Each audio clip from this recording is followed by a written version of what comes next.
Hey, if you have ever wanted to self-publish or write a book, this video is for you. I'm going to talk about the process, the exact roadmap that I've used to write 3 bestsellers and to help countless others do the same. Now, it's really important to note that when you write a book to be self-published, that you get to maintain all the control. And it's really important to recognize on top of that you have the ability to create something that could change your life just by writing and launching your book. So let's get into it and talk about a very clear process that will take you from big idea all the way to bestseller. Now, the first thing that you have to do is what I call the let's get started phase. And in this phase, there are really 5 tips that I have that will help you get very clear on your book. It'll help you make sure that you're able to complete it, and it'll increase your odds of having a really great book for the right audience to help you achieve your goals. And so the first thing that I recommend you must do within the let's get started phase is to create a commitment to yourself.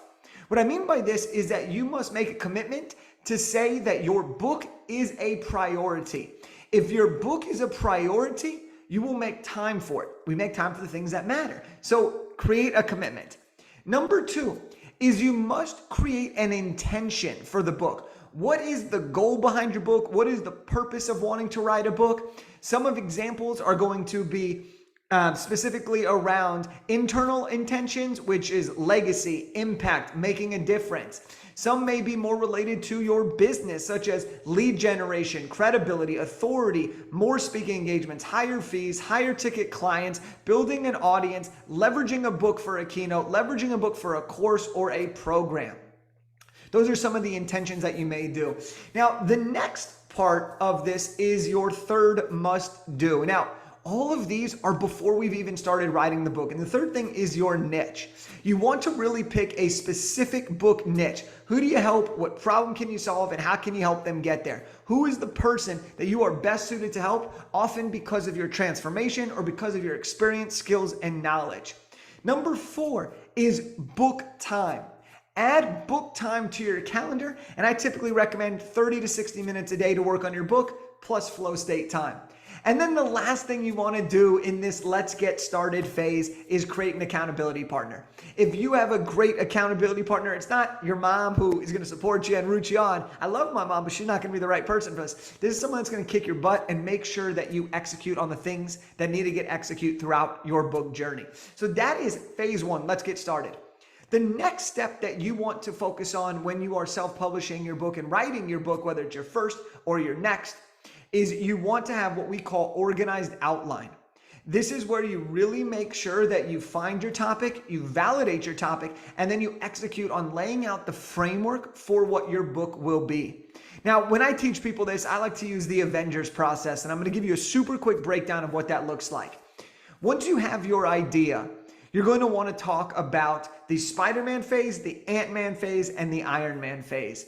The Spider-Man phase is where you create a spider web of everything that you can teach people on. So you put your main topic in the middle and you write a bunch of different things. That's going to give you your initial outline of all the things that you can teach or that you want to talk about. The second part is your Ant-Man phase. Now, just like a single ant is quite insignificant, a ton of ants working together can move mountains. So just like an ant, instead of writing one list, we're going to create a bunch of different lists in this phase. These are going to be lists of your personal experiences, quotes you like, testimonials that you have, questions you're being asked. And what this type of content is, this type of content is going to be all about your entertainment. This is going to be your storytelling, your messaging. And then you're going to move on to your Iron Man phase. And similarly to how Iron Man really broke down and really built up the first prototype out of a bunch of raw materials, that's exactly what you're going to do. You're going to take the educational content from your Spider-Man phase. You're going to mix that with the entertainment content and story-based content of your Ant-Man phase. And you're going to put the rough framework, the rough prototype of your book together. Now, some of you who are watching this want to be super rigid and super structured. By all means, go ahead. Others of you are want to just have a general framework and then utilize that as you actually get to writing your book. So that's organized outline. So we have the let's get started phase, organized outlining. The next part of writing your book is what we call the doggy draft, AKA your rough draft. And the reason that we call it the doggy draft is because it is rough. All right, don't worry about that. I get that it's cheesy, but you remember that, all right? And it's like a pile of dog shit, to be honest, right? It's not going to be perfect. Nobody's ever been perfect on their first try. So why would we ever think that our book is going to be perfect on our first draft? So you want to write your book. And a couple tips that will really help you do that is review your chapter outline for about 10 to 15 minutes before you write. Don't edit as you go. That will slow you down. And really make sure that you show up and work on your book consistently. Some of the things that you're going to want to include in this rough draft and in just your book in general to get it out is you're going to want to follow what could be a framework that sounds a little something like this. In the very beginning, your initial opening intro, couple chapters are going to be, what is the problem? Why are you qualified to solve the problem? And here's what to expect throughout the book. This is often a great way to open it. Then you're going to want to have your problem chapters or your chapters where you're solving the problem. This is your framework, methodology, how you teach the process. And then you're going to want to have a next steps, conclusion, and kind of wrap it up on the back end there. That will give you a pretty good flow to get into your book process. Once you're done with your rough draft, aka the doggy draft, it's time to move on to the next phase, which we call selective self-editing. And when you self-edit your book, this is where you're going to now revise your rough draft, polish it up a little bit, make it presentable. And this is where you're going to add or subtract content. This is where you're going to kind of elaborate on further stories. This is where you're going to make sure that the book is exactly the story that you really want to tell. Once you've self-edited your book, it's time to now pass on your book to an editor. And we call this elite editing. And in the editing phase, there are different types of edits. Okay, and we can talk to editors and about which phase you really need, but there's developmental editing, there's line editing, there's copy editing, and it's really important that you work with an editor. And this is something that I recommend you outsource. Don't hand it to your friend. Don't hand it to someone who took an English class once. Hand this off to a professional. Let them guide you, because that's going to be the difference in looking like an amateur, which is a big problem for a lot of self-published authors. They look like an amateur and people don't want to read their book, versus looking like a professional and having a legitimate book that people go crazy over. So work with a top tier editor, know which type of edits you're going to need, and then really execute on that. Oftentimes a developmental edit, which is really focusing on kind of the whole book in itself, and then a copy edit, really getting more on the granular side of things, is what a lot of nonfiction books use. After that, you're going to have what we call covers that convert. Now, all of these things go one on top of another, and as you go through this process, you're going to adapt, evolve, adjust, and you're going to experience a lot of great emotions for the first time. You're going to be on super high highs and super low. Whoa, what the heck am I even doing? But just follow this process and continue to work through it. And if you need help, feel free to reach out to me. Would love to help you, or talk to someone who you know who has done this before. But with covers that convert, you're going to really want to make a professional cover, because people do judge a book by its cover. A lot of times you are going to make purchasing decisions. A lot of time I make purchasing decisions when I look on Amazon and I'm like, that cover is legit. It draws me in. I start reading more, and then I end up purchasing that book. So you really want to have a cover that catches the eye, it stops the scroll, and it really makes it clear. It should have your title nice and bold, your subtitle so it's clear for the reader to understand what the book's all about, and your author name on the front cover. Next up is focused formatting. So now you have a book, it's edited, the cover's designed, but now we got to make it look like a book. Formatting is also interior designing. It's really making sure that the book is legitimate on the inside. That's font type, that's font size. That's really making sure you have your margins correct. It really kind of just brings it all together so that it is looking more and more professional.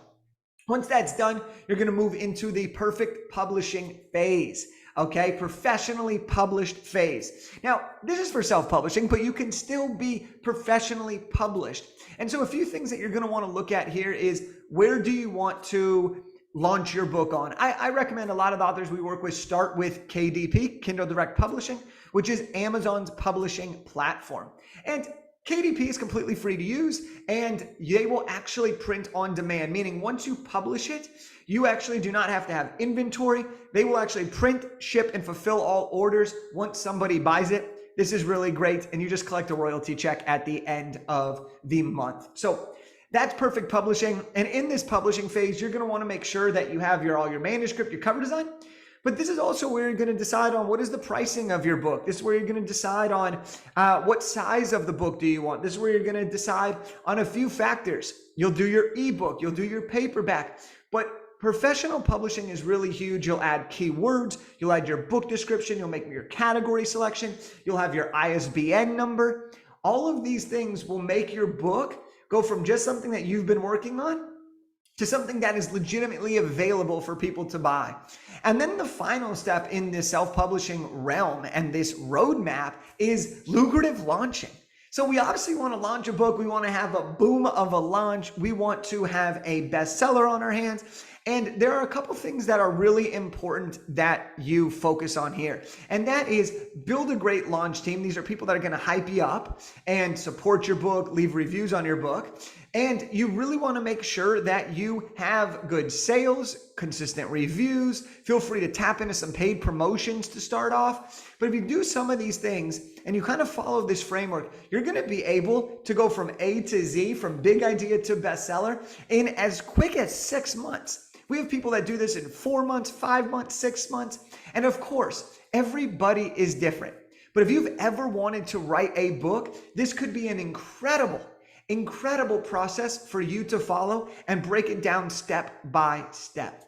And if you want more information, on how you can specifically write and launch a best-selling nonfiction book that will grow your business, then please feel free to reach out to me. You can hit the links below and it will direct you exactly where you need to go. We'll be in touch, and I can't wait to see some of your amazing books that come out very, very soon.